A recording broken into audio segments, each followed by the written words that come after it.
This episode of the Troxel Podcast is made possible with support from ArchIT. Are you tired of standard IT services that miss the mark?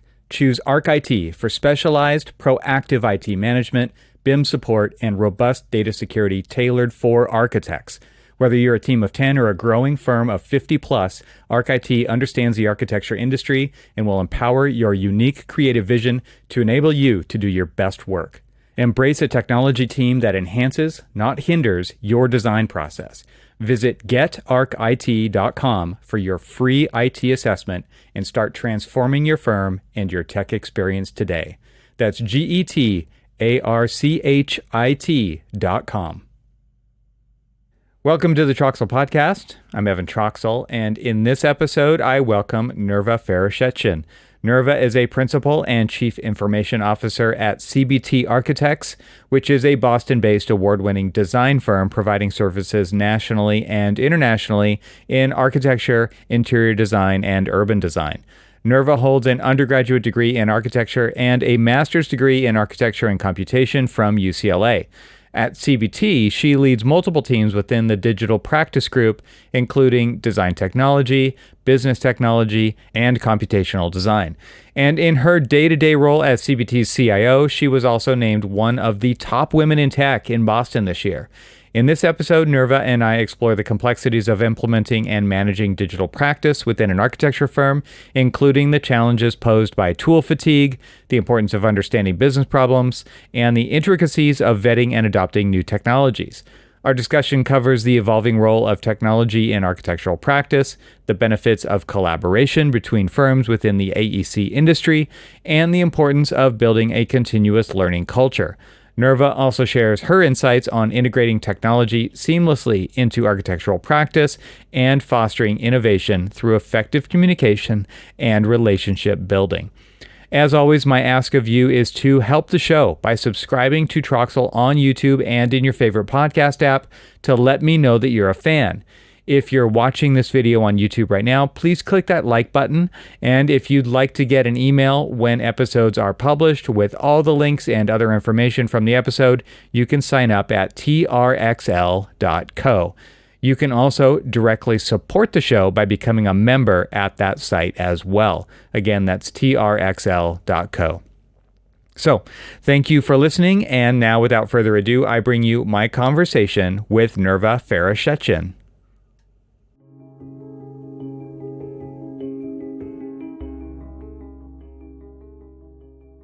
Welcome to the podcast. Great to have you and see you again. It hasn't been that long, but it's always a pleasure to speak with you.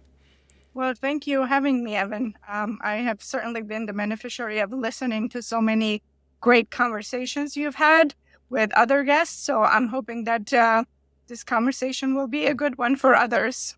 I'm sure it will be. I want to focus on the practice side and definitely give voice to that part of AEC tech, right? Because the practice side has to implement. We have to train people. We have to vet the software and the tech, and we have to roll it out. And I know that you know how difficult that is, but I want to give voice to that and what digital practice leaders are dealing with out there in the real world, not just kind of the fantasy world where everything works perfectly, because turns out it doesn't really go it's not smooth sailing like everybody hopes it could be, right? Right.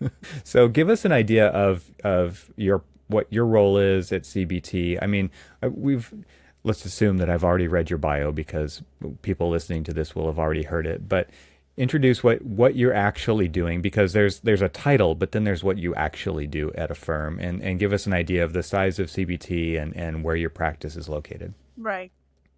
Sure. So the title is Chief Information Officer, but as you said, title is one thing, but what we actually do in different firms, depending on size of firms or the practice culture, it's a little different. For me, due to our size, it's everything digital. But my main interest is I have an undergraduate degree and a graduate degree in architecture. So my main difference is the intersection of technology and architecture. But firms our size, I also have to take care of everything else. That is the framework. So a lot of learning, and that has happened on that end. So we have a business technology group, a design technology group, computational technology group, and a couple of years before, I've added a knowledge manager and a training um, um, team member who is attached to our digital practice and not to HR. So it has been really a journey, sort of, and my responsibilities have grown as the culture and the tech and the implementation of things have changed recently, and more, in the last 10 years, but more recently, right after COVID. I think the opportunity to connect with the business, the opportunity to solve the business problems is what me and the rest of the group are really interested in. Mm. And so maybe you could paint a picture of that evolution has looked like, and maybe not every step along the way, Right. but what do you traditionally see as this kind of a role in a firm, and what you used to do versus what you're doing now? Kind of paint a picture of what that looks like.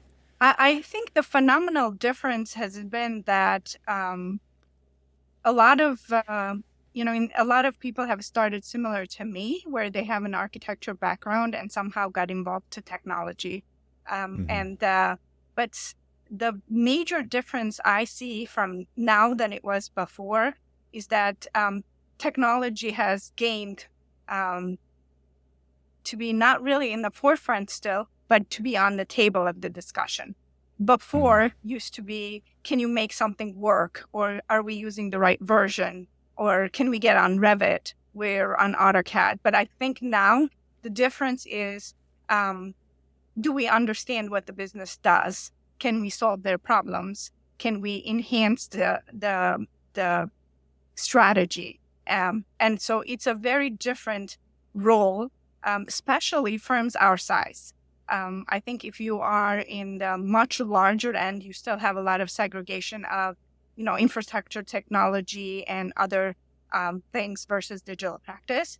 For our size, it's really all interdependent. And I think the main purpose of our existence is to show that it's not about the software, it's about the people, and it's about Mm-hmm. how we implement and how we um, PR it inside our firms. I mean, certainly none of these skills were things that I learned, neither at school nor at graduate school, or so seems a lot of the skill sets that are necessary to implement things is less technical, more, I'm not going to call it soft skills, but a lot of Yeah. understanding Right. and a business acumen, um, relationship acumen, PR, everything that Yeah. comes in that scope. It's one thing to be good at the technology, but it's another thing to have those skill sets. And not just for me, but even the team members. They have to have that convincing aptitude and the psychology behind the scenes to make something happen. I feel like that's kind of a role of something, at least an outcome that I would like to see come out of episodes like this, is giving people the tools to be able to have those conversations, because by hearing us talk about these things, it kind of sets the table for how we talk about technology and the practice of architecture and the merging of those things, to give people, I don't want to necessarily say the arguments. It's not like you're trying to win an argument, but at least present these things in a way that, to your point, drives business forward, solves business problems. And that is a great approach to getting technology implemented in firms, is not just here's the latest thing that we should be using, but here's why we should be using it, or why we should be testing it and trying to find out if this is the right tool to use. Because the end goal is, why do we practice architecture at all? Why do we do things the way that we do them? It's not the tools that we actually use, right? You want to define the goals and then backfill that with potential ways to accomplish those goals. That could be any number of technology, it could be any number of people, teams, training, coaches, all kinds of things to get to that end goal. But you have to kind of state what that end goal is and then reverse engineer it. And to your point, like, why do we do what we do? That is the real driver. And how do we do business? And then how are we going to achieve those are much more secondary to all that. To understand the goal is certainly the first requirement. And a lot of team members, I always recommend them to go and sit through different presentations, different lunch sessions, even though it's not involving technology, because that's how you understand the business and you could see their side of the story. To just set up standards and say you need to follow them or set up things, it just doesn't work. So the goal is the very primary, but I think achieving that goal is the key element is how to talk about it, how to present it, how to not just internally, but even working with the technology companies, even working with the startups. It's how you present and how you receive that makes a success. Sometimes they don't understand what the workflow is, although some of them claim to have had past architectural experience or not claim, but they really have had it and then moved on to work at a startup. And some do not really understand why are things not working. And essentially, a lot of it is about how you present it and how you talk about it. Technology is factual, does it work or does it not work? But a lot of others, that part you can fix. What you cannot fix is if you've accidentally messed up the implementation, so sometimes you can never have those people back to use the same tool. So some things that work in other offices don't work in our office and vice versa. I think to understand the culture, to understand sort of to be in their shoes is how you can implement. You can't just say, well, this is our standard and why are you not following it? Or this is the tool we use and therefore we're not going to give you the other tool. So it doesn't work that way. I totally agree with that. I'm curious how you learned how to do that. If it was just kind of how you're wired already as a person, or if these are techniques that you developed along your journey to get to where you are now. Because when I was leading digital practice at my firm, I felt like my success in that role was very much dependent on my career as an architect getting to that point. Working with client groups, learning how to, as a designer, I had to synthesize ideas from 30 to 50 people on a project into a real project, right? And actually implement their ideas in design. And that happens through building consensus, communicating clearly, taking people through a step-by-step process to get from A to Z, not just starting at the end, right? And so I developed those skills over 2 decades to learn how to do that effectively. And then when I stepped into digital practice, I could actually do that inside the firm. I didn't have to go outside the firm anymore, right, to do that. But there's various stakeholders of all different levels inside the firm that you need to build consensus, get everybody on the same page, talk about a strategy that encompasses all of those aspects of training and PR and communication and implementation and support and all of those things. I'm curious how that worked for you to get to where you are. So I certainly wasn't wired like that. So I think it's the status is always learning and in process, so I don't think there is a place you can achieve that you could say, oh, well, I'm perfect at this. I can do any implementation or I can communicate. It's personal relationship building inside the firm first. I have tried to rely on storytelling the way our designers, I've aspired to do the storytelling that our designers do on a daily basis when they present to their clients. It is about that. And it's hard to explain to younger staff who are very savvy in tools and very savvy in coding and computational design and very frustrated when they cannot find that communication with the parties that they're trying to work with. And I always think that it's all about human relationships, how we can understand each other, and it's less about technology and it's more about trying to relay my position to them and their position to us. So how can we bridge the gap where, typical problems are like we don't want everyone to do whatever they want, but at the same time, we want to have the leeway for people to experiment. So it's a very fine balance, and I think every day is a new day to figure out how to do it better. With who? Depends on who is on the other side. Personalities are different.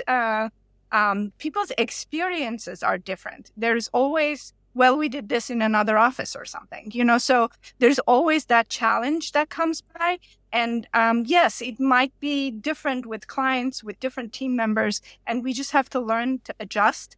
But we also have to relay properly, why are we as technologists saying that these things are important? So it's a very collaborative, yet very fractured process to me. Like the designers at the front end produce things and without really, I'm not going to use the word caring, without really thinking through of how downstream that might or might not affect other people's work. And then the ball is passed forward and other team members take the model, and then it's passed forward and other team members take the CA process and it passed forward to the owner. So my take has been like, how can we make sure that all of us care about the same thing?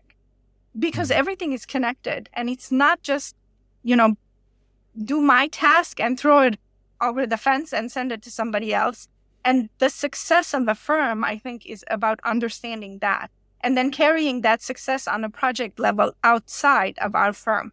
It's highly collaborative, but very much not caring about the transitional aspects. And once those pieces come together, you have a successful project. It shouldn't be that hard to convince at each stage that there is something to think about when you move the baton. You have not once said, and I congratulate you, you never said the word handoff. And this gets back to that communication thing, right? It's like, what words do you use? And you're using like words that are building. You're using moving the ball forward, progressing. Yes. You're talking about this in a handing the baton, like it's a progression to the next who's going to take this and build upon it, right? Instead of the idea of handing off has always been kind of a dirty word in practice, right? It's like the designers hand it off to production. Then the production people just grumble, hate the designers for all these things No, it's how can we smoothly transition and get the most without having to redo work, without having to guess at what somebody was trying to do, without, screwing it up. They did it wrong, and now we have to garbage in, garbage out. Like there's definitely a completely different approach, and that to me I think is one of the really cool things that digital practice enables. And to your point earlier, where earlier in practice technology was very much kind of an add-on menu item. It was like, well, do you want renderings? And then you're going to pay for those, and you're going to get them at these milestones. And it really was, because it was so hard and it was so time consuming, it really was an add-on. But now it's not. Like renderings are free, right? It's just part of the design process. And that has really evolved. And that's just one example of this kind of integration. And not only integration, but it's like technology is the backbone, right? It no longer is an add-on. It is the way that we deliver projects. And getting everybody on board with that process and how it can be utilized in a very efficient and positive way to enable success at every step along the path of project delivery is really where digital practice is. And early on, when you were just talking about digital practice at CBT, you mentioned 4 or 5 groups. Can you mention what those are again to kind of give everybody a holistic picture of what digital practice is? Because I'm sure it didn't start off like that. No, it probably started off as IT. Yes. Like that's yes. Right. But now it's evolved into something quite different. So it started as IT, and I was the component of computer-aided design, or taking care of the specific tools for this vertical. But I have tried very hard the last more than 10 years to remove that word. And not talk about IT, but talk about digital practice being encompassing all of that. So there's the business technology, which is just basic need for things to work, whether that is internet access, your devices, your communication, and design technologists who are individuals with architectural background, passionate with technology, try to stay 5 or 10 steps ahead of everybody and do the research. And then computational design is something we have tried to plan and do for the last 4 or 5 years, and now it has taken off in terms of the necessity as being part of the design technology colleagues. And then the last one was something we added right before COVID, and because I thought that just parading these technologies without proper training, with proper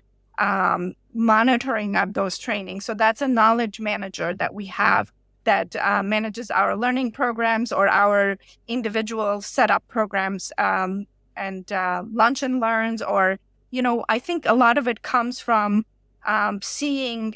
So for the ticketing system is a database of everything, Evan.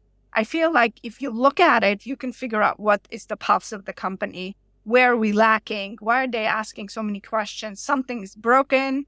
We haven't set it up correctly, or we haven't taught them or trained them. So a lot of the training ideas come from that.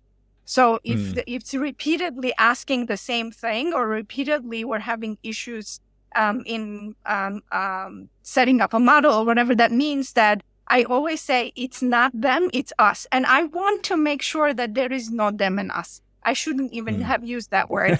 I've tried to make it feel like we are embedded in their teams, that we are the partnership, and not, hey, call them and something's wrong. And so that is the entire effort.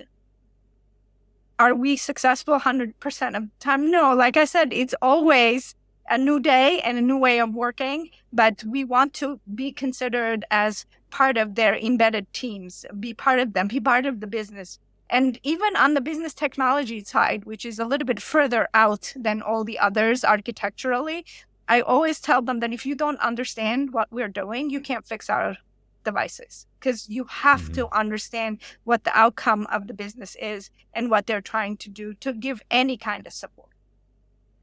Yeah, that's a great point. And so when you said ticketing system, obviously you're talking about help tickets, desk, right? People submitting help desk tickets. But all these 3-4 groups look at that ticketing system, So so it's one common system. If whether there's a computational design issue or a design technology issue or a knowledge issue or some training issue, everybody looks at it. And it's kind of, to me, is the psychology of the firm. You could really detect there what is the pulse of the firm, what is our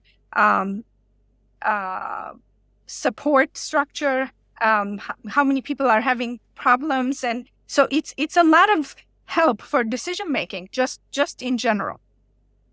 Are people Evan, are people in the right groups, in the right teams with their skill sets? Sometimes, as scheduling happens on the fly in all of our offices. Right. Well, let's grab this person and that person because they're available.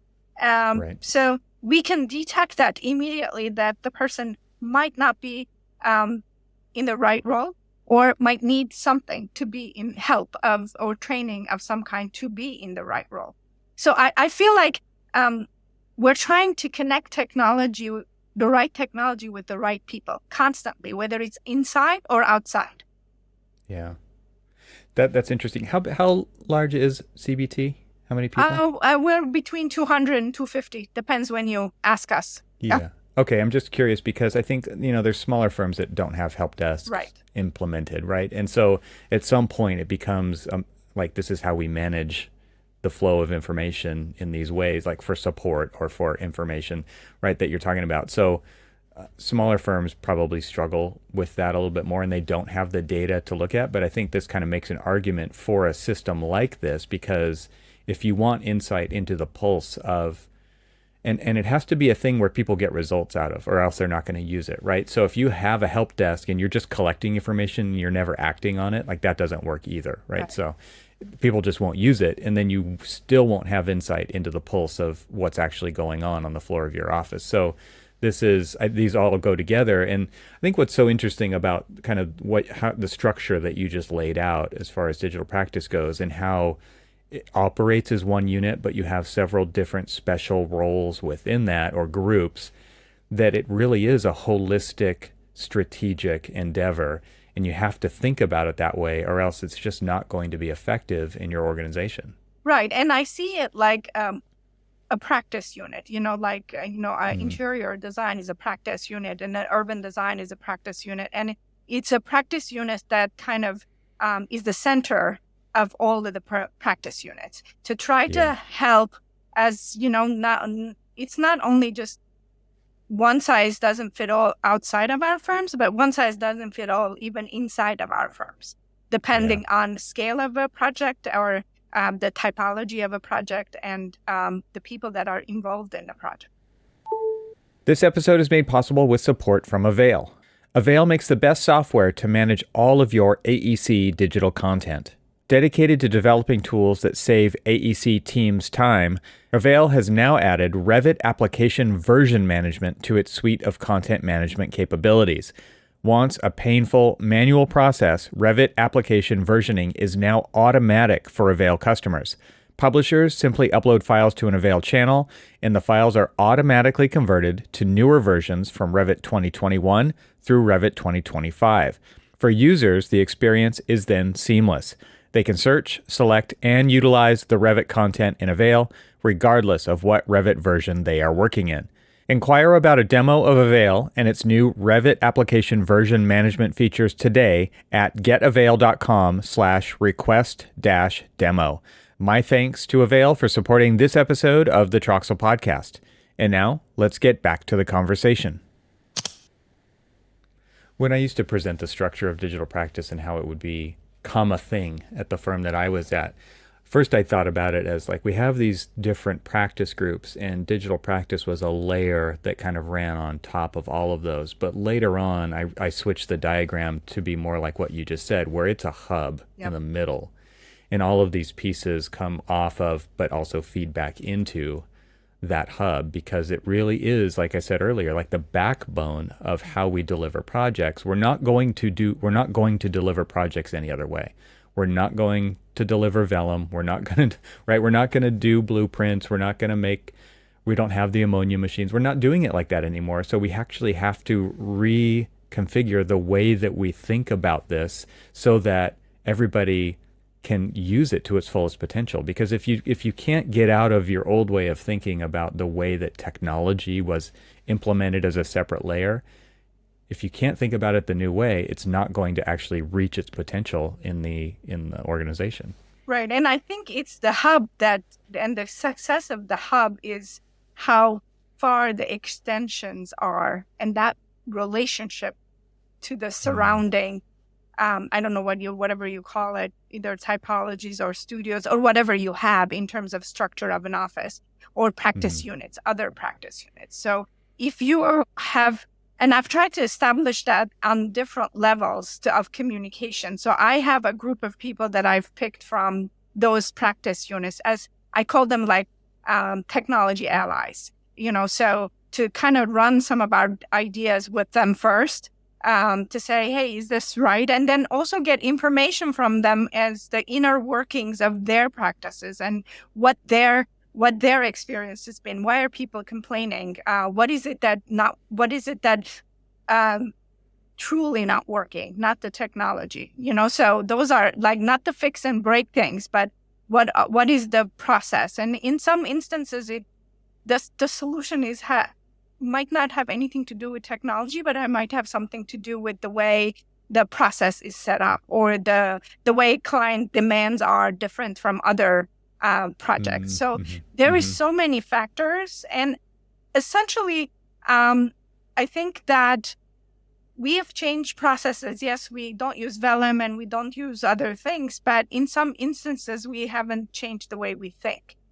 Right. So we There is this, I think I can give the analogy of if your native language is not English, you kind of end up thinking or counting or whatever in your head with your native language, although you are saying in English, right? So I feel that that's the analogy. A lot of people are so much rooted in the old way of doing things, even though the technology is changed and it's a PDF now, but and not a piece of paper, but their thinking hasn't changed. Right. And that's fundamentally an obstruction in moving forward. And that goes outside of our firm into, not change contractual agreements. Now, I feel in some ways the technology is a little bit ahead of the game always, and kind of retracts a little to support this types of thought processes that are not changing. So it's funny because last week someone told me on a project, like, oh, what do you mean the RFIs will be less? Well, then that party that is benefiting from making money out of the RFIs is not happy. So, Evan, how can you solve that problem when technology is out there? Technology is out there to solve that, but we don't want to solve it because certain people were out of business for that, right? So the same goes to internally when we show all these tools about clash detections or other ways of figuring out things and solving problems before it gets to site. Then they ask us, well, are we contractually supposed to deliver these things? Why are we doing these things? Well, wait a minute. They're constantly at odds. Which is why I said that it says it's a collaborative firm, a collaborative ecosystem, but it's not actually a collaborative ecosystem because we're still thinking the old ways. We're delivering in new technologies. And I can't wait to see what that AI thing is going to do in terms of that type of process, right? So the tools have changed, but it's hard to change mindsets. Yeah. For the longest time, I said behavior, and I found out that people don't like their behavior to change. They don't like that idea, right? So mindset's a better word to use there because it's not so offensive to people. But your point is absolutely correct. There's this picture that gets painted of an ideal future scenario, and the only thing we can actually disrupt is ourselves and our processes because there are so many hard constraints just outside of the organization, whether it's who's doing plan check or how they're accepting submittals or what's in the contract, who wrote that contract, how has that ever been updated? Like there's so many things that we're kind of butting up against all the time. Like Clifton Harness from TestFit said, if you want to change the industry, change the owner architect contract. The agreement is where you need to start there, not in the digital twin that you deliver, right? Because like that to me is like you're aiming at the wrong thing. You have to start at the fundamentals that are actually going to have the ability to ripple throughout the ecosystem to actually create change if you want to see change happen. But so many times we're focused on the shiny thing that looks like it's going to do something when in fact it's never going to make it because we can't get past the other barriers that are really hard to disrupt because that's where they're making their money, right? There's no incentive there to get rid of that for them. And so why would they? And we fight up against that all the time. And I think it's important for technology companies to understand that ecosystem approach that we have to operate within as architects and engineers, because we don't have control over the changes that are happening over there. We have to work within the system that exists. It is evolving slowly, but it's very slow. Let's be honest about that. Yeah, and I think, I always, there's all these things about innovate and what firms are innovating. And I've spoken in places where the titles of the conferences are innovate. And it's hard to see that a lot of things a lot of us are doing can be labeled as innovate. I think innovate means to me that a fundamental change of the practice overall. The entire ecosystem. We can only innovate when we get there using different tools and kind of solving internal problems or evolving to better practices. Yes, it gets better. we get better at it. It gets That's less. evolution, not It's not. innovation. Yes, it's absolutely Yeah. evolution. And I know the reputation is that change doesn't come easily. It doesn't come easily to any humans, but specifically to this industry, largely because we are chained to all these mindsets, and not until those are collectively worked on and changed, I don't see innovation. I see gradual evolving of things to get a little bit better than yesterday, but I can't see innovate. There's some examples of, there's always that Uber innovating, the whole process of the taxi situation. I think that's like a complete change of how we do things that can be called, beginning of innovation. But swapping some tools for others or creating some automations which are necessary to avoid waste of time or redundancies or things like that are good things, definitely, but not necessarily innovating. There's confusion around those words because the confusion even comes from within our firms themselves, right? Our marketing departments in our firms want to pat ourselves on the back in front of our clients and say, look, we're innovating. Right. And so there's confusion because a lot of times it's like, well, we're doing AI in our firms, and here's maybe some different ways that we're doing AI, right? So that at least we look like we're current, or maybe we're on the leading edge of something, and that's why you might choose us over a competitor. But the fact is, like, a lot of times that's like innovation theater being put out there, and it's not actually taking a foothold in the offices themselves. And it becomes this game that we play with words to position ourselves, to get the right perspective, like to I shouldn't say get the right perspective, but to tailor the perspective that others have about us, right? And so then we start using those words inside the firms, and then there's confusion, like what's actually happening here. Is it really innovation, or is it just evolution? And words do matter, but at the same time, getting back to kind of people's interests, like where the incentives are, the incentive is to show that we're leaders. And how are we doing that? We're doing it through innovation. But how are we really doing that? By automating parking layout. Like, not really, right? So that we are at odds with these words. Right. But I think I've learned, like I said, there is a lot of things that I learned along the process of skills that, skills that I should be interested in improving. Not that I am there, but perception is everything, Evan. So even in technology, perception is everything. Even though it is technology, to me is just black and white. Does it work or does it not work? So I can never be a salesperson, because when those people start, they can embellish You're everything. Too honest. Yeah. So right. But still, perception is everything. Like, I'm going to come back to what I said in terms of how you present it, how you say it, how you talk about it.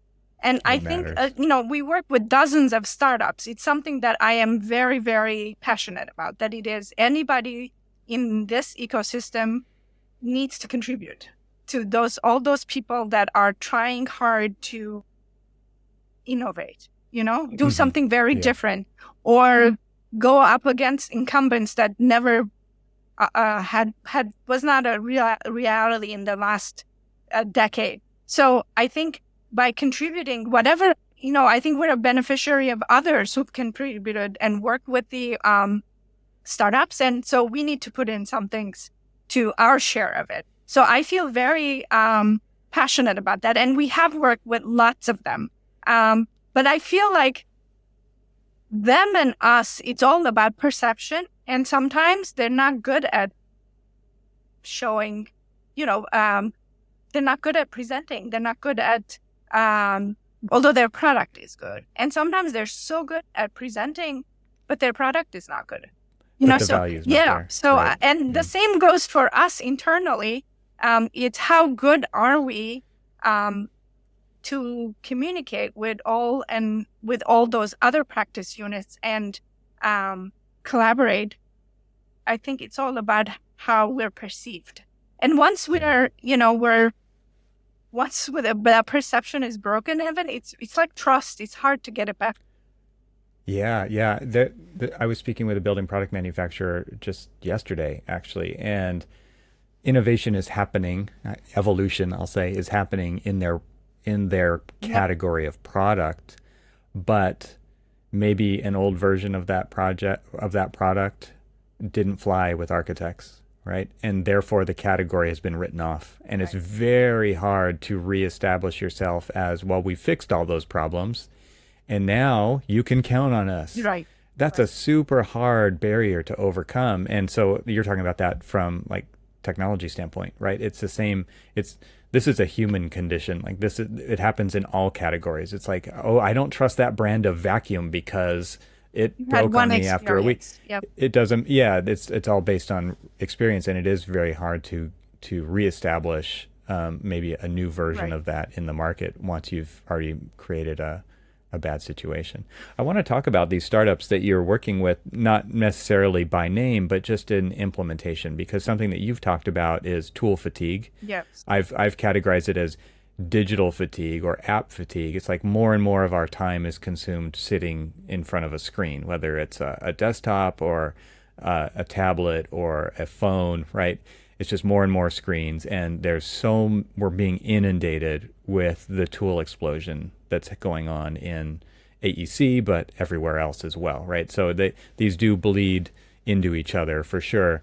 And you talked about the different groups that operate under digital practice. And I'm interested from an implementation standpoint because we're getting the fire hose of new tools, especially right now. It feels like more than ever now with AI, and everything's AI, and there's all these different really specific AI tools.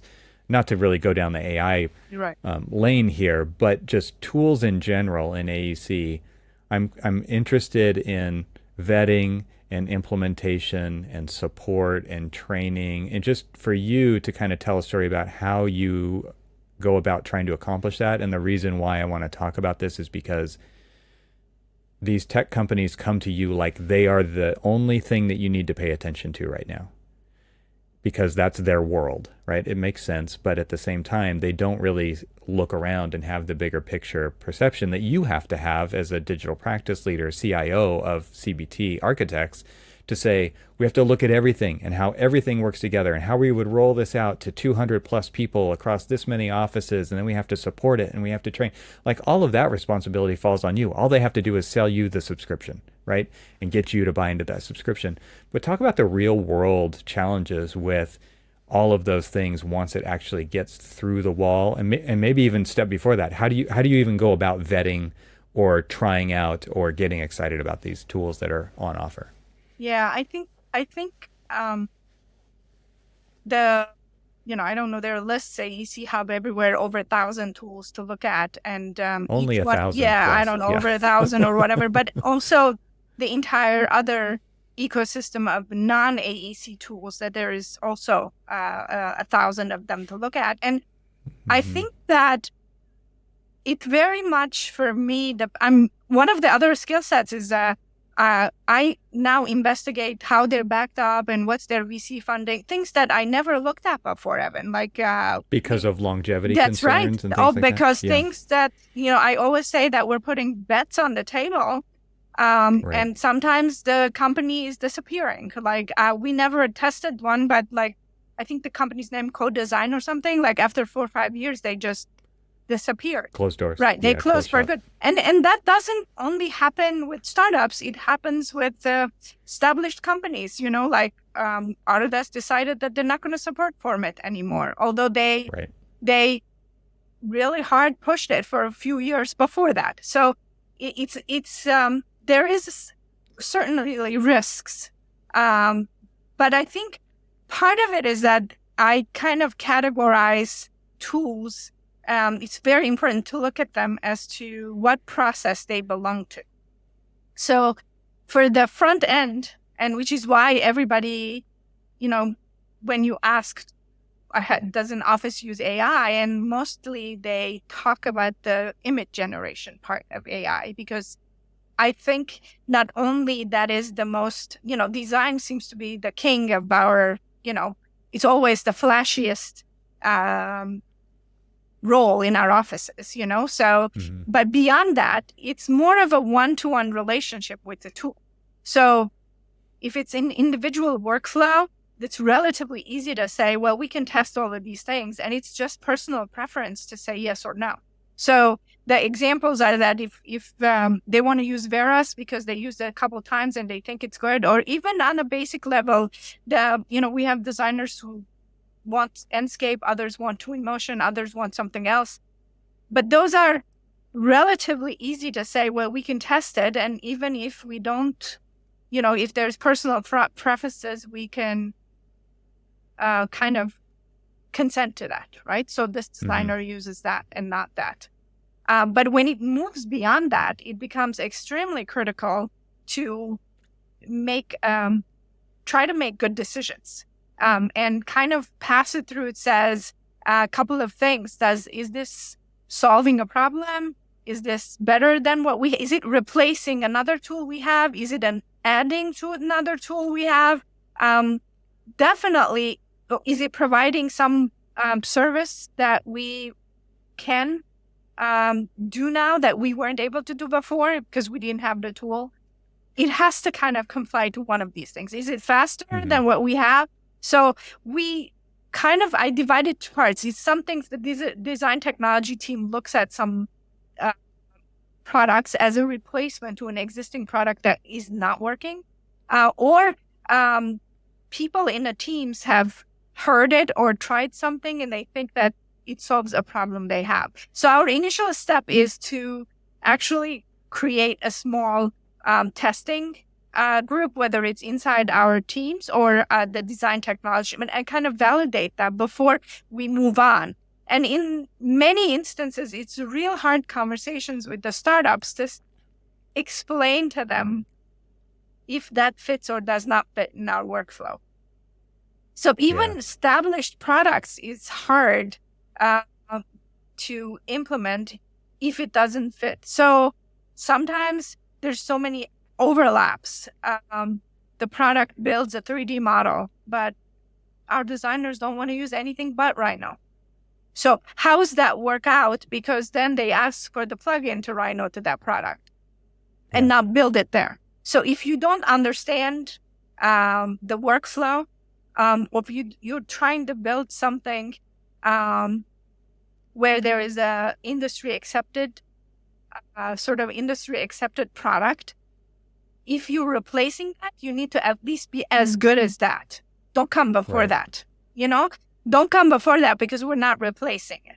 So there is so many things to look at as barriers to move. And then there is things that are really expert products, like I give the example of upcodes, and it just services a small group of people. Our code experts use it. But then we proliferated that to say, okay, it's also kind of a training and education for people who are up and coming and trying to learn that. But that's sliver of it's not really everybody. So the last thing is, the most challenging thing is to implement platform products, which are supposed to be used by everyone. Otherwise, it doesn't make sense. Right. So, and those decisions are really hard to revert. So if we made a mistake and we don't want to use that, or we want to transition to another product like that, it takes a long time because all that data sets are there. We have to move them to the new place. We have to train everybody. So having the training person attached to our department certainly helps. But really looking at all of the implementations in their own context is what we try to do. We try to make sure that we're not inundating people. So, for example, a lot of things are now possible and available in Construction Cloud, including marking up drawings or whatever. So the question is, do we really need these other extra tools? But they're used to it, Evan. So like it takes a whole training session to say, well, you could stay in this one product and do some of the things that you're doing with parts and pieces of other tools. Yeah, I think the what you're saying about implementing at the platform level is it is very difficult because of the reasons plus cost, right? It's also a very expensive endeavor, plus training and all of the things that you have to do to bring people up to speed and keep them up to speed as it evolves. But then those platforms naturally leave holes. Like they can't do everything perfectly well. So we see startups coming in with really specific things that they do. And now we're feeling like, okay, well, I need to use this for the feasibility study. Then I need to use this for the programming. Then I need to use this for the conceptual design. Then I need to use this for the design development and construction documents. And I need all these other plugins to do all the little holes that those platforms leave. And all of a sudden, we've got to know a lot about a lot of apps out there. And then you have to manage that. Your group manages all of the help desk tickets that come in for all those different apps. And it's worth saying all this because this is what firms are dealing with every single day. And then there's the cloud, and then there's where are the files, and then there's the governance and the ethics around the AI stuff. And there's all these other pieces to that puzzle, and it is incredibly complex to manage all that and have happy users and get great outcomes and all of those things. And that's what you're in charge of at your firm, right? Right. I think that we have to learn celebrate small victories in order to get to kind of have the bigger victories. So sometimes these tools plug holes, but you have to really think about was it really worth the time and effort to learn something totally new because it plugged a temporary hole? Some of them are plugging real holes and really worthwhile to give it an effort. And the other thing is like the way some of the startups are progressing is incredible. Something that did not work a couple of weeks ago, they can make it work in 2 weeks.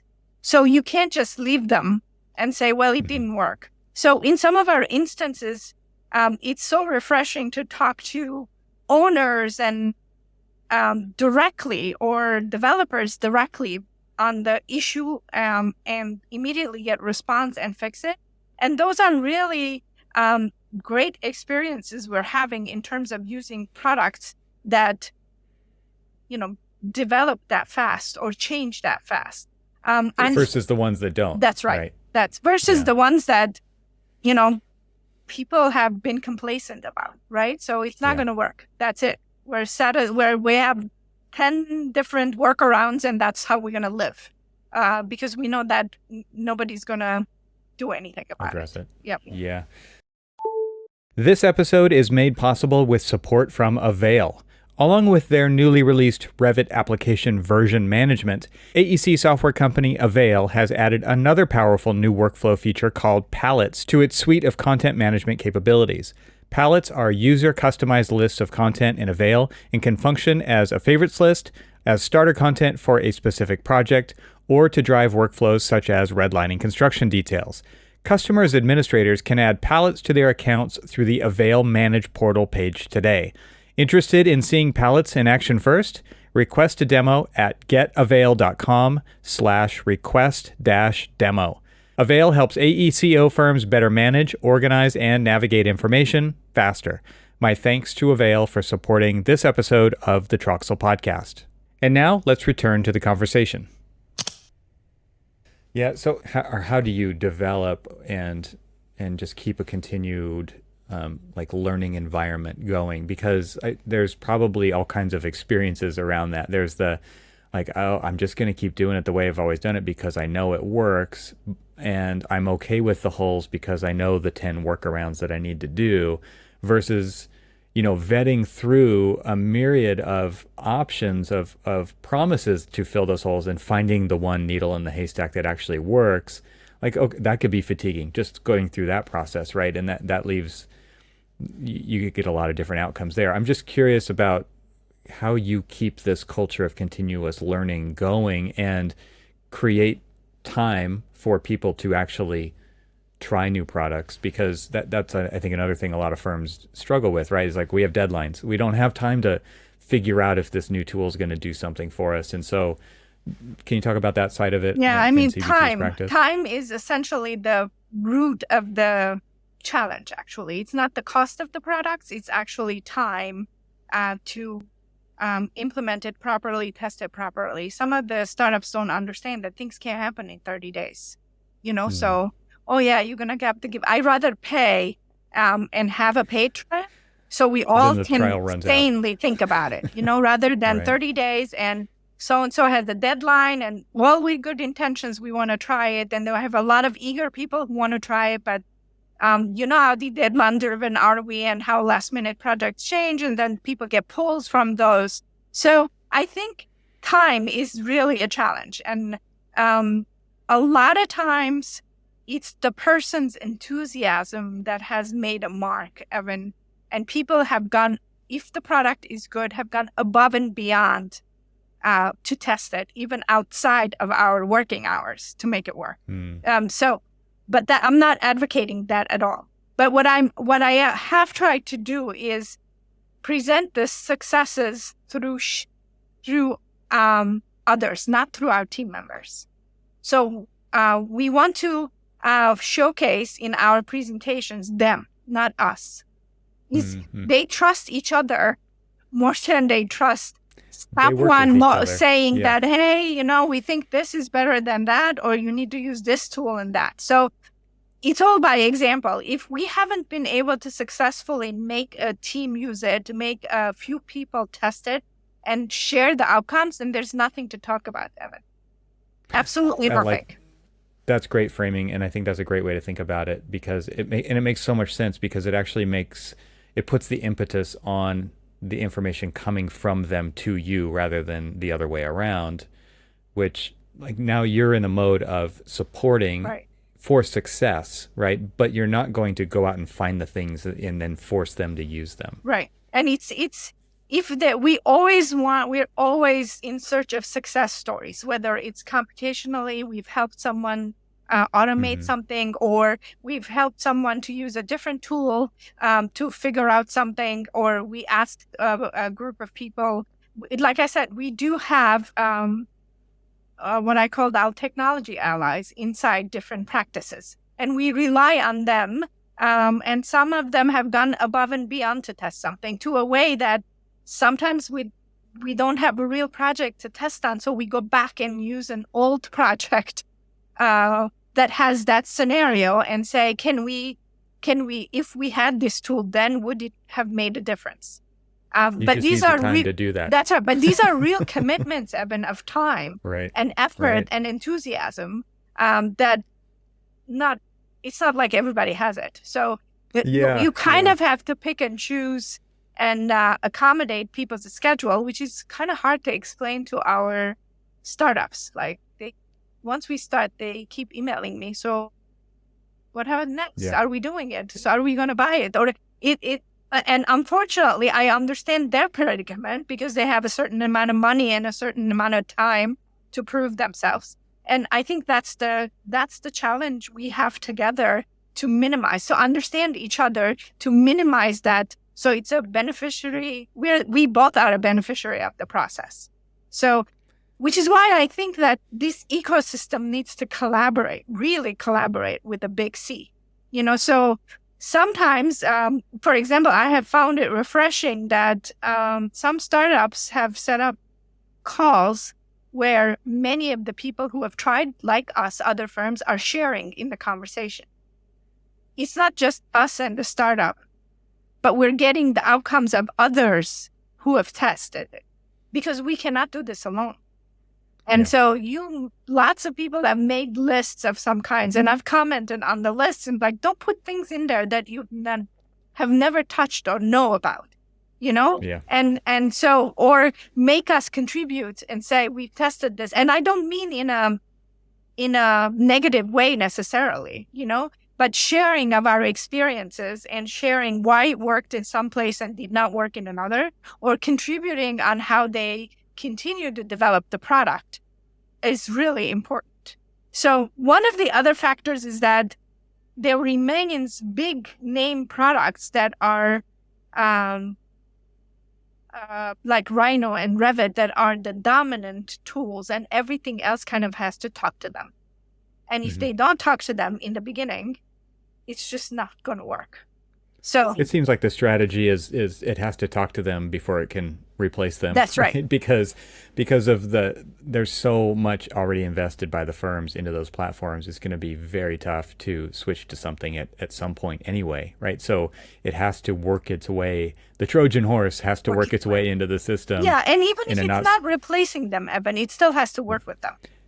Absolutely. Right? Yeah. And there's a lack of understanding that, and then a lot of overlap, so like I said, so if you're developing your startup and there is a tool out there that is doing some part of your thing very well, that I don't see why you're building it. Yeah. I don't see why you're building it. Yep.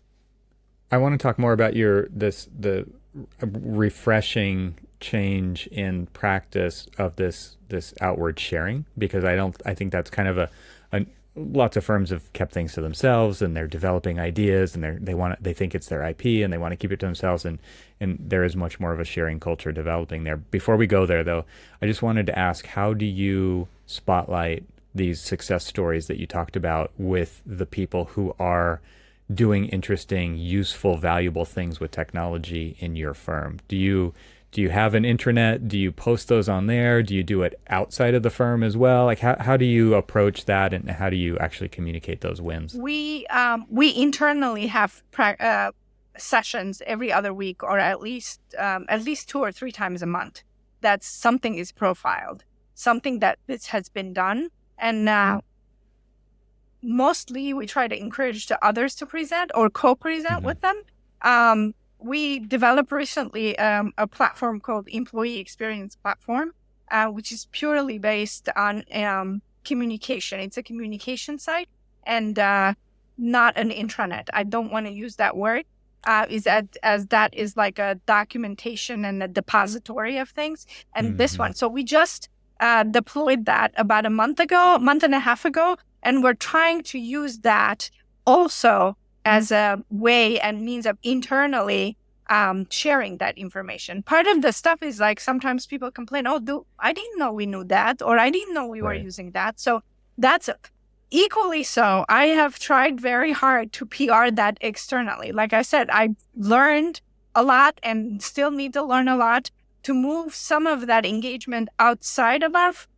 Even I've organized things with our clients, with our clients and collaborators, to have sessions inside to talk about things. How could we have done something better, or how could we collaborated? It starts small. I think the personal relationships are key. We can put things out there, but it's very hard, Evan, to make them read, to make them see. And even in the communication side that we're trying to push information to, my take has been like, say short things, put an image so they so they can see like something changed, The attention span is the attention short. is, and truthfully, I'm always worried at the amount of information we're pushing, or amount of tools and training we're pushing. And I always say that, well, they need to have time to spend to live and learn their professional expertise, Evan. They're interior designers and architects and urban designers who need to learn and educate, keep their professional growth, for their topics. On top of it, there's an avalanche of tools and technology and things like that. And in some instances, some people can't keep up with it. Yeah. Yeah, the outward communication also, I'm sure, helps with recruitment and just getting eyeballs on the types of work, the kind of things that you're doing, the way that you're going about doing it to attract talent to the firm, which otherwise is kind of a black box, right? It's like they see a job posting on LinkedIn or wherever, and they get to read what their roles and responsibilities would be, because they're just like everybody else's roles and responsibilities for that job profile. But then there's like, to me, it seems like there's this opportunity for these channels to be presented out there for people to tune into and get more insight into the practice of architecture at CBT, as an example, and the kinds of user profiles and wins and success stories that you're talking about, that to me is a great way to get the word out about the culture at CBT. And so like the audience there is people who are interested in that content, but also people who are job hunting, right? And looking for a fit for them and the kind of culture they want to work for. So I could see that being useful in I that think way. that social media in general, specifically Instagram type things, are mostly mostly they are presenting our culture. They're mostly is for recruitment. Mostly is to have an idea of what kind of a firm are we. Really, I think it's rare that people have found us and even given us a project because they've seen us on an Instagram feed or something. It helps after they know about us or after they talk to us to check out all of those things, to figure out what kind of a firm are we and what are we posting and what are we talking about and what our thought leadership is. So I think that part of it is that learning internal PR is one thing, also learning how to do external PR, but also making that as not just about technology. It can't be about technology. It has to be about the business, and our technology things should be incorporated in the project examples, or what did it do for the project, or what did it do for the team building, or because the story is not about the tool, the story is about the outcomes. And technology is just a facilitator to make some outcome better or create an outcome that we couldn't have created without it. But the story is about the end result. It's not about technology. Yeah, it's why do we do what we do, right? If you're into architecture, if you've chosen this as your career path, it should be to change the built environment, to make a better built environment, to affect, like I did, schools, right? It's like to create the best learning environments possible for children, right? Right. And tools that help us get there are exactly that. They're leverage to get there faster, better, cheaper, more beautiful. Like there's so many different ways that we could go about doing that, but those aren't why we do what we do, right? Those are how we do what we do and what we use. But the clients often even don't care how you get there. It's like, just create the outcome. That's the value in it for them, and that's what matters for our businesses to survive. Right, and absolutely don't care about the tool. Why should they care? All they should care is about the outcome. And even internally, at the end of the day, when there is this discussion about this tool or the other, I always say, like, stop and let's go back and ask, why are we doing this again? Why are we doing this? Is it because we're going to change the outcome? So the basic example is, Enscape has taken off like fire, and as in many firms. And when other things come into play, there's always this workflow issue, like somebody can't pick up somebody else's work if you do it in a lot of different formats, right? Which is an efficiency issue. But so when another product comes into play, then we always ask that, you can use that product, but is it doing something that this other product is not doing? And if it's an outcome based and that you want to put motion that the other one isn't doing well, or you want to put some, different analysis that the other, then it is rightfully so the tool to use. But the client doesn't care whether we use A or B. All they care is they ask for something and they got it. Yeah. It's always interesting to me when a client does kind of prescriptively say, we want this to be used on this project. And you're like, okay, now we have to talk about why. Yes. Right? Well, that was a long time ago, decades ago, when people wrote in the project RFPs, BIM and Revit, and really didn't know what they were asking for. They didn't have any licenses they had of no that clue. software, No, right? They had no clue. And they hadn't trained anybody how to use it. That's right. Any of those things that actually come along with that request. Let's get back to that collaboration, or the sharing that's going on within the industry that you were talking about, seeing on some of these panels that are put together, or these Zoom meetings or whatever they are, but also at the large firm roundtable that you're a part of, that I used to be a part of. that was definitely a shift that's been happening. Is there's been a lot more sharing and there's a lot more acknowledgement that these tools and these workflows are not IP for a firm, right? It's like, are you having this problem? Raise your hand. Everybody raises their hand. Okay, it's not just us, right? Let's talk about this, right? It makes it easier to talk about things when we acknowledge, like, oh, I thought it was just us. No, it's actually everybody. Talk about the culture of sharing, the evolution that you've seen there, and why that's important for the industry to do more of, because it's leading to something. Yeah. So at least from that end, in terms of the A, the large firm roundtable is mostly A's, although some Mm-hmm. of the firms have E's with them. There is a considerable effort to share. And as you know, from the large firm roundtable, a group has developed called Innovation Design Consortium, where it's officially sharing information. And being a member of that, it's really not very hard to think that many of us are doing the same things, and that could benefit of sharing those resources, or doing it once and sharing it all, and not seeing it as a competitive advantage, because they're not. So I feel so that has started about a year ago, and certainly they're making progress. They have it's outside of the large firm roundtable. It started from, but it's an independent organization now, and hopefully it gives a voice also to develop things together, or have a voice to talk to um, um, with the larger numbers, because not every firm is 2,000-3,000 people and have the leverage to make a change or request a Mm-hmm. change. So, but there is certainly common things, computational things, or things that every firm is doing on their own. And we hope that we share that and do it once and share it. And so that's moving along. But I feel like for success of the ecosystem, something has to be developed that kind of goes across the entire chain, all the way to the people who are operating the building.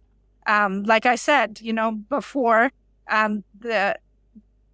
it is born in our offices, the data sets as designers, Mm-hmm. but how we move that downstream and make it at least partially beneficial down, and without recreating it at every phase and rehiring people to, it's a very big disconnect. So the similar way where we all are trying on the A side, share and give a boost to our ecosystem. And in terms of we share a lot of information about who has tested what, and that information is valuable when you have 1,000 things to look at, So, Yeah. and if that framework can move downstream, and also on every process need to be re-examined, contractual things, relationships as we move from one phase to the other.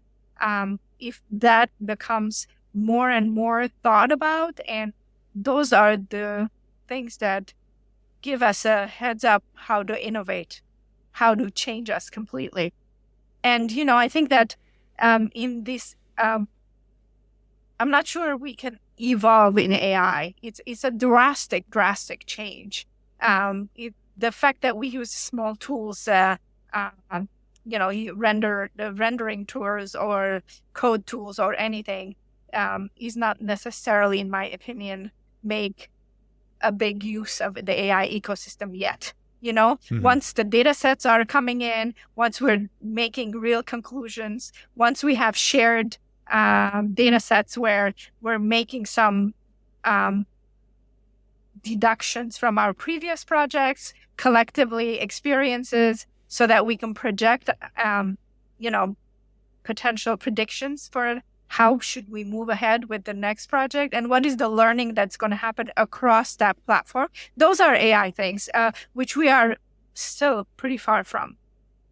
Yeah. Where's the standardized structured data between all these That's different right. firms. How's that going to happen? That's right. We can't even structure our own data in one firm. But I No, think yep. those are the things that would let us innovate. And that's actually the term that we can legitimately use if we do collaborate on that level and change Right. the way we think. We still are in the old mindsets of how things. Yeah. Yeah, interesting.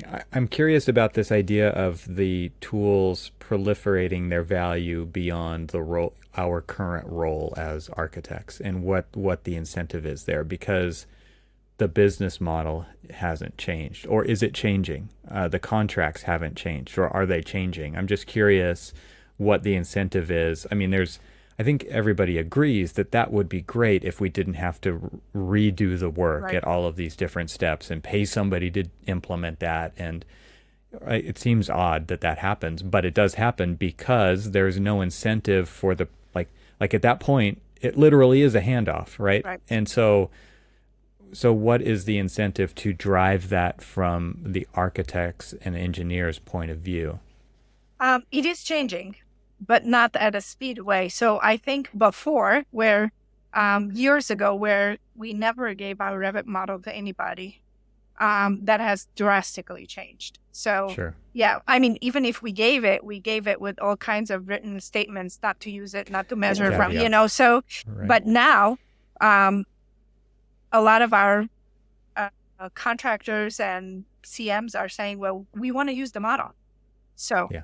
and if that means that we need to be a little bit better at building it or understand how. Can you imagine? Yeah. I can't even imagine being a Suffolk Construction getting Revit models from all these different teams and all these different firms and the different Wild West nature of Right. every single project out there, and having to pick that up and deal with it. It's just got to be crazy making. It is crazy, but the technology is out there to kind of, before, when years ago when there was this IPD concept, the technology wasn't there to support it. Like, I know we experimented it with a couple of different projects where they had to come to our office or we had to go to their office because the structure was not there.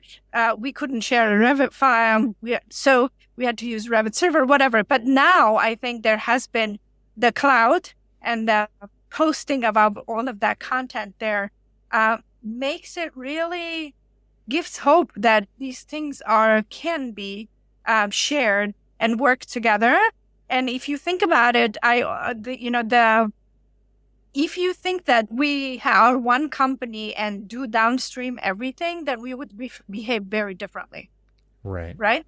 So Absolutely. if we are the designers and have the engineers, and it's just there is a big company above it, and all of us are working for the same concept to make it. But the fact of it is just so fractured that no one can see that it's possible. If we worked for one owner, which is, I guess, what the IPD thing was, to make an organization that is one ownership and make sure that everybody in this together. Yeah. So not until we feel that, I think it's hard to change anything because we don't feel that. Are there tools out there that are making that kind of restructuring of data, maybe even after the fact, easier? Is that even a possibility, do you think? So I feel, in one sense, some of these platform-based things are making, like Speckle and others I think they have a great future. The problem I see is that we are so much chained in products, and before I felt changing of tools is an issue. Now I feel the platforms are the issue. So changing of tools is relatively easier, but because we post and collaborate in certain platforms, that is not going to go away. So it is hard to be optimistic about that. I'm trying, but it's hard. That is a very difficult reality to deal with, right? Because all of the the consultants on the team have to also be using The same the thing. same version of the software, Yes. right? Not just the same platform, the same version exactly, right? Or else you're going to run into potential problems. Yep, Yeah, yeah. definitely. Well, this has been a fantastic conversation. Is there anything else that you wanted to talk about before we call it? Um, no, I really enjoyed the conversation. It's been great, Evan, and I hope the I hope that these conversations and multi layer and multi people conversation actually make us become more aware of how we can contribute to this ecosystem. I think we do a lot of talking, we do a lot of planning, but I see not very much action. All of us complain. All of us are not happy. But I hope that we actually do something about it. Yeah, the complaint department, right? And then the accountability part of like the next part after the complaints. It's like everybody kind of looks over their shoulder. I thought you were Blaming going to do somebody that. else. Yes. To Yes. actually do the thing to fix this problem is not the complaint part. That's the easy part, right? The hard part is the actual That's right. action I mean, part. I see some hope on some of those things and some conversations of real change and some conversations of sharing, but there's definitely less action. I mean, podcasts like this are terrific, Evan, in terms of bringing us, bringing our voices from different perspectives, from different roles, from together to validate all of our issues. But what is disappointing is there's little action and more conversation. So I do see some data efforts on the common data platforms and other things that several companies or other efforts that are coming together between the different European architects and others that are trying to work together for that. But it's just too slow, Evan. Yeah. Yeah. Well, this has been a fantastic conversation, Nirva. Thank you. So much. And I think just shifting the perspective more downstream, like you were mentioning there, if we think about our work product as think about the next people who are going to get it, that alone is something worth contemplating and how it might start to affect what you do today to not incur technical debt, right? Because that's if you do something now that just benefits you in the short term to meet this deadline, but it breaks 10 things downstream, it's not worth it. And so to be thinking about and have empathy for those future users of that data is so the small example is within the office, but the bigger example is, from design phases to construction. That's the small example. Think about the other teams, but also think about the larger workflow of moving it from one office to the other in terms of making the building built at the end and operated. I mean, digital twins and all of this, all these conversation, if everything's going to be starting all over again, and that's really a huge problem to solve. Waste in the system. That's right. Yep. Okay. Thanks, Nirva. Thank you, Evan.